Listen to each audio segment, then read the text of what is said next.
Salam sejahtera untuk kita semua. Pelajaran Sekolah Sahabat dengan tema utama Kejadian. Pelajaran ke-11, Yusuf Ahli Mimpi. Kamis 9 Juni, Mimpi-mimpi Firaun. Bacalah Kejadian 40 ayat 1 sampai Kejadian 41 ayat 36. Bagaimanakah mimpi Firaun berhubungan dengan mimpi para pegawai istana? Apakah pentingnya paralel ini? Karakter pemeliharaan dari peristiwa ini terus berlanjut. Seiring waktu, Yusuf ditugaskan untuk bertanggung jawab atas para tahanan. Dua di antaranya kebetulan mantan pegawai Firaun, juru minuman dan juru roti. Mereka berdua diganggu oleh mimpi yang tidak bisa mereka pahami karena tidak ada yang dapat mengartikan. Yusuf kemudian menafsirkan mimpi mereka masing-masing. Sejalan dengan mimpi kedua pegawai istana tersebut, Firaun juga memiliki dua mimpi yang tidak dapat ditafsirkan oleh siapapun. Pada saat itu, juru minuman mengingat Yusuf dan merekomendasikan dia kepada Firaun. Sejalan dengan mimpi-mimpi lainnya, Firaun, seperti para pegawai istana sebelumnya, merasa gelisah. Dan seperti mereka, dia mengungkapkan isi mimpinya, dan Yusuf menafsirkannya. Seperti mimpi para pegawai istana, mimpi Firaun menunjukkan persamaan simbol. Dua rangkaian 7 lembu, gemuk dan kurus, seperti dua rangkaian bulir gandum, gemuk dan kurus, mewakili dua rangkaian tahun baik dan buruk. Ketujuh lembu itu sejajar dengan 7 bulir gandum, mengulangi pesan yang sama, bukti tentang asal-usul ilahi, seperti yang terdapat dalam mimpi Yusuf. Meskipun Yusuf adalah orang yang menafsirkan mimpi untuk Firaun, Yusuf memastikan bahwa Firaun tahu bahwa itu adalah Tuhan, Elohim, yang menunjukkan kepada raja hal-hal yang Tuhan akan lakukan. Tampaknya Firaun juga menerima pesan itu karena ketika dia memutuskan untuk menunjuk seseorang untuk menjadi penguasa istana itu, argumennya adalah sebagai berikut.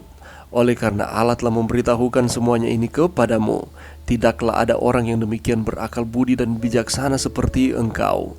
Engkaulah menjadi kuasa atas istanaku, dan kepada perintahmu seluruh rakyatku akan taat. Hanya tahta inilah kelebihanku daripadamu.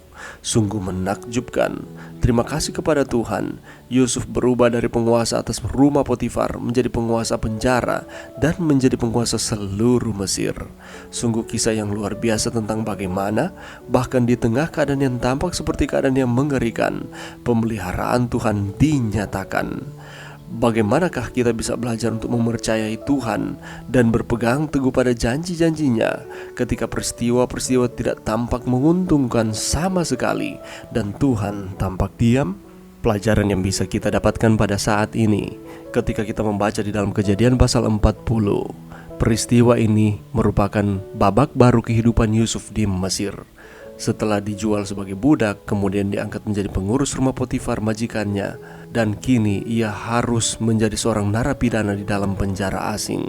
Bukan oleh karena kesalahannya, tetapi oleh karena fitnah yang telah dibuat oleh istri Potifar. Tidak mudah hidup di dalam penjara, terlebih lagi sebagai seorang yang tidak dikenal. Akan tetapi, Yusuf berhasil membawa dirinya dengan baik dan memperoleh simpati dari kepala penjara. Suatu hari di dalam penjara tempat Yusuf ditahan, ada dua penghuni yang istimewa oleh karena mereka adalah dua pelayan raja. Dan Yusuf bertugas untuk melayani mereka.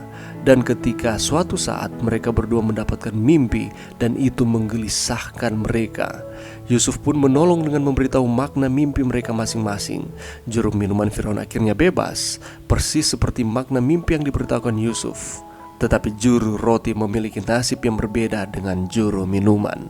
Dan ketika juru minuman ini bebas, ada secercah harapan bagi Yusuf, di mana bisa saja ia akan diingat oleh juru minuman ini dan memberitahukan kepada Firaun.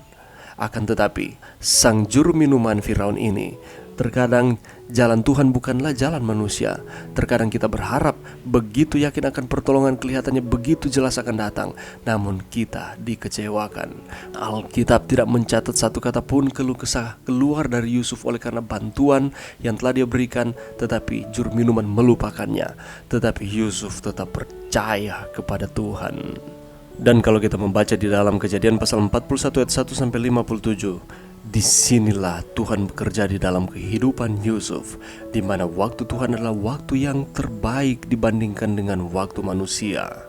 Setelah Yusuf tidak diingat oleh juru minuman, Allah bekerja oleh kuasanya pada Firaun. Firaun mendapatkan mimpi dan tidak ada yang bisa menafsirkannya. Dan Firaun mendapatkan mimpi bukan hanya satu kali, tetapi 2 kali berturut-turut.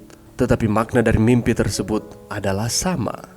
Ketika banyak yang tidak dapat menafsirkan akan mimpi dari Firaun, juru minuman akhirnya menceritakan tentang Yusuf di dalam ayat 9 sampai ayatnya yang ke-13. Dan pada akhirnya di dalam ayat 14 sampai 36, Yusuf menafsirkan mimpi Firaun dan memberikan nasihat kepadanya. Dan ada hal-hal yang harus mereka lakukan ketika dalam masa kelimpahan, dan mereka harus hadapi ada 7 tahun setelah itu masa kelaparan. Dan pada akhirnya Yusuf diangkat oleh Firaun untuk menjadi orang kedua di seluruh tanah Mesir. Ia diangkat menjadi pelaksana atas usulnya sendiri, dan Yusuf menerima akan tugas itu. Apabila kita terus mengasihi Tuhan di dalam kehidupan kita, walaupun tantangan datang silih berganti, kelihatannya seakan-akan tidak ada Tuhan untuk menyelesaikan setiap masalah kehidupan kita, tapi marilah kita tetap menaruh kepercayaan kita kepada Tuhan, karena Allah akan mengangkat kita bukan dalam waktu kita, tetapi sesuai dengan waktu Tuhan. Dan waktu Tuhan selalu tepat pada waktunya. Mari kita terus setia kepada Tuhan. Mari berdoa. Terima kasih Tuhan atas firman-Mu pada saat ini. Bantu kami Tuhan untuk kami terus bertahan di dalam kehidupan kami. Kami akan terus setia kepada Tuhan di tengah-tengah tantangan-tantangan yang datang silih berganti. Ini doa kami di dalam nama Yesus. Amin.